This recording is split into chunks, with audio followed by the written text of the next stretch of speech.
Baik, Assalamualaikum warahmatullahi wabarakatuh. Nama saya Abul Fazal Faizul Haq Andamaya dari kelas 10 MIPA U5.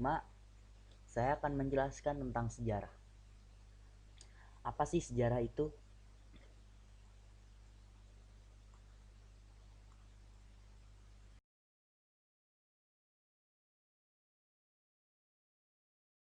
Yang pertama, sejarah menurut Herodotus.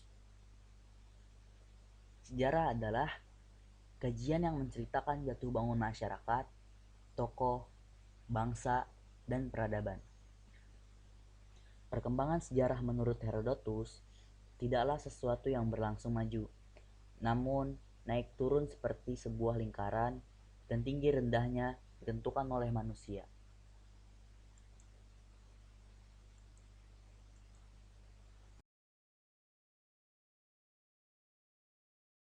Yang kedua, sejarah menurut Ibnu Khaldun.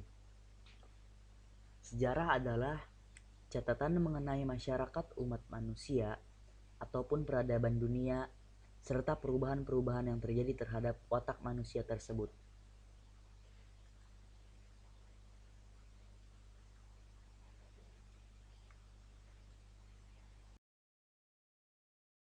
Tiga, sejarah menurut Henry Stanley Commager.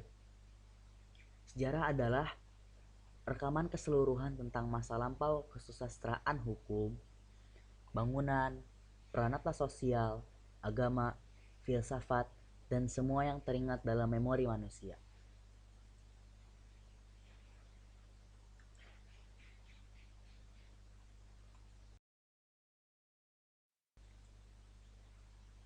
Sejarah menurut bahasa. Menurut bahasa Arab, berasal dari kata sajarotun, yang artinya pohon. Menurut bahasa Inggris, berasal dari kata history, yang berarti masa lalu manusia. Menurut bahasa Jerman, berasal dari kata Geschichte, yaitu sesuatu yang telah terjadi.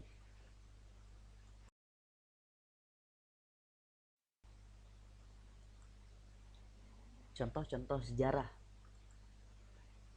Sejarah proklamasi kemerdekaan Indonesia, peristiwa Rengas Dengklok, peristiwa pertempuran Ambara, sejarah Bandung Lautan Api, dan masih banyak lagi contoh-contohnya.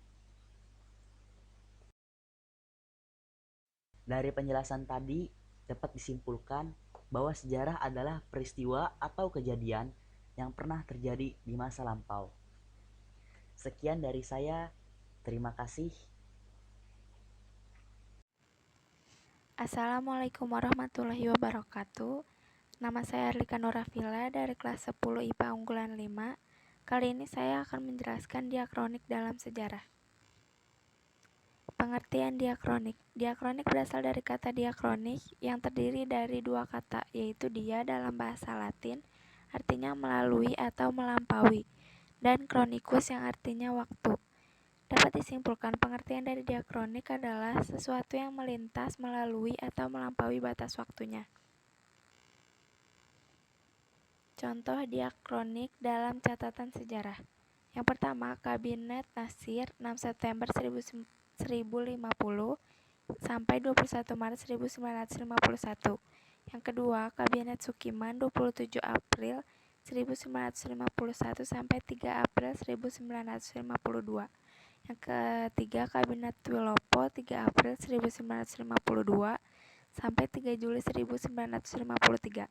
Yang keempat, Kabinet Ali Sastroamidjojo 31 Juli 1953 sampai 12 Agustus 1955. Yang kelima, Kabinet Burhanuddin Harahap 12 Agustus 1955 sampai 3 Maret 1956.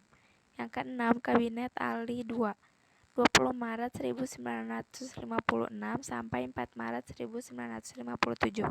Yang ketujuh, Kabinet Juanda 9 April 1957 sampai 5 Juli 1959. Penjelasan contoh diakronik sejarah.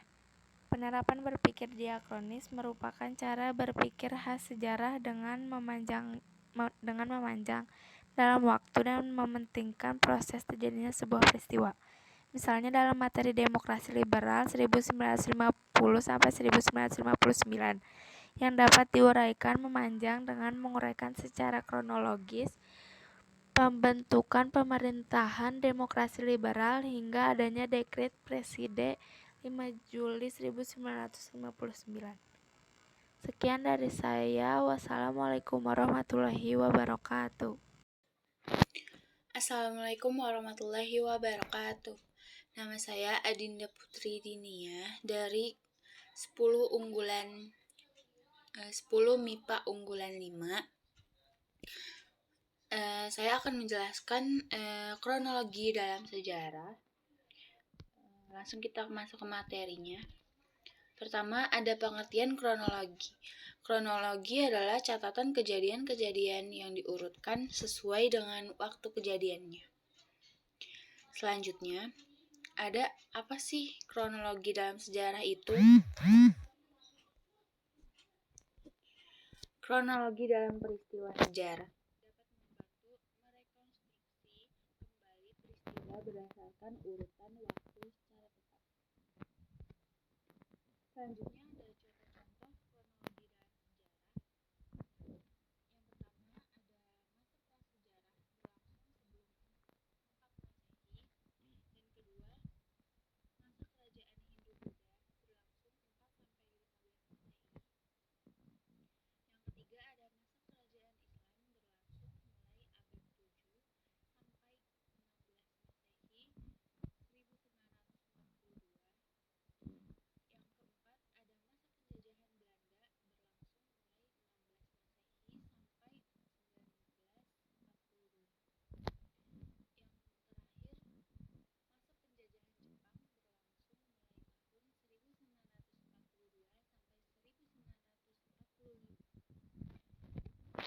Selanjutnya ada penjelasan contoh kronologi sejarah. Berbagai tulisan dapat disimpulkan bahwa terdapat banyak hal mengenai makna kronologi sejarah. Hal ini disebabkan kronologi memang merupakan yang begitu penting dan akan terus diperlukan. Melalui kronologi dalam sejarah ini pula, setiap peristiwa bisa dibuktikan kebenarannya sesuai dengan waktu terjadinya.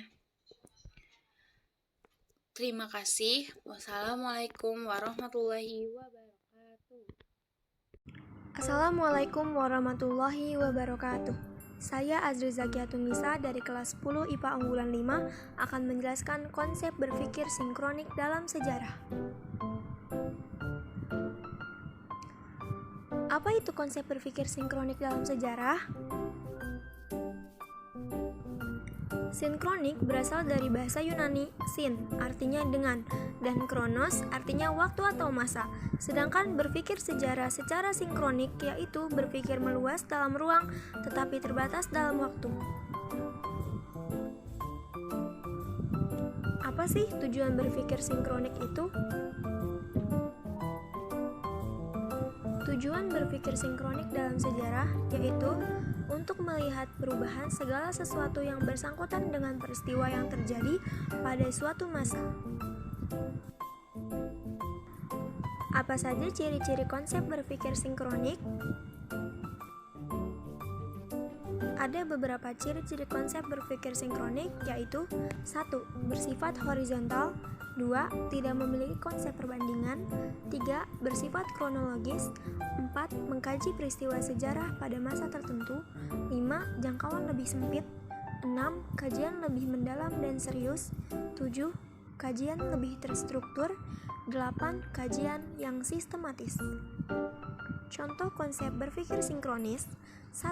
Suasana pembacaan teks proklamasi, 2. Keadaan ekonomi di Indonesia, 3. Pembangunan pada era Orde Baru, 4. Suasana pada saat tragedi G30 SPKI, dan lain-lain. Sekian dan terima kasih. Apabila ada kekurangan, mohon dimaafkan dan bimbing saya agar menjadi lebih baik. Wassalamualaikum warahmatullahi wabarakatuh. Assalamualaikum warahmatullahi wabarakatuh. Saya Bima Riyatama Bustara dari kelas 10 MIPA 5 ingin menjelaskan konsep ruang dalam sejarah.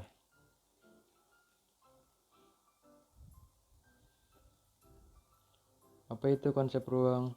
Konsep ruang dalam sejarah adalah konsep yang dipakai oleh sejarah di mana ruang diartikan sebagai tempat di mana suatu sejarah itu terjadi, dan konsep ruang ini berjalan beriringan dengan berjalannya waktu, sehingga ada hubungan sebab akibat di dalam ruang waktu dalam sejarah.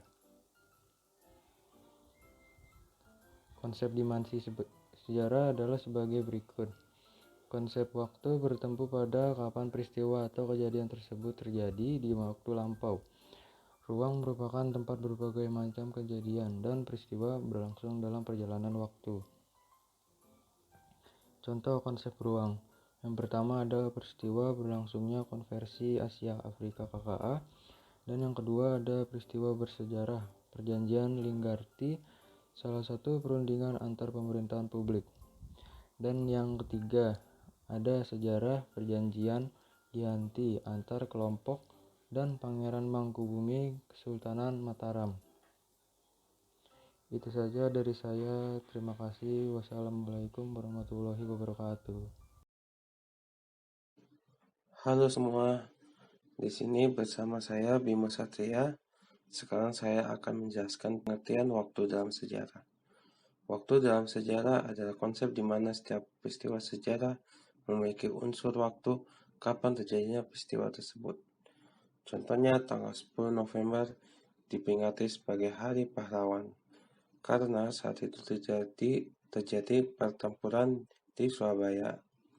Sekian dari saya. Mohon maaf jika ada kata-kata yang kurang, dan terima kasih sudah mendengarkan.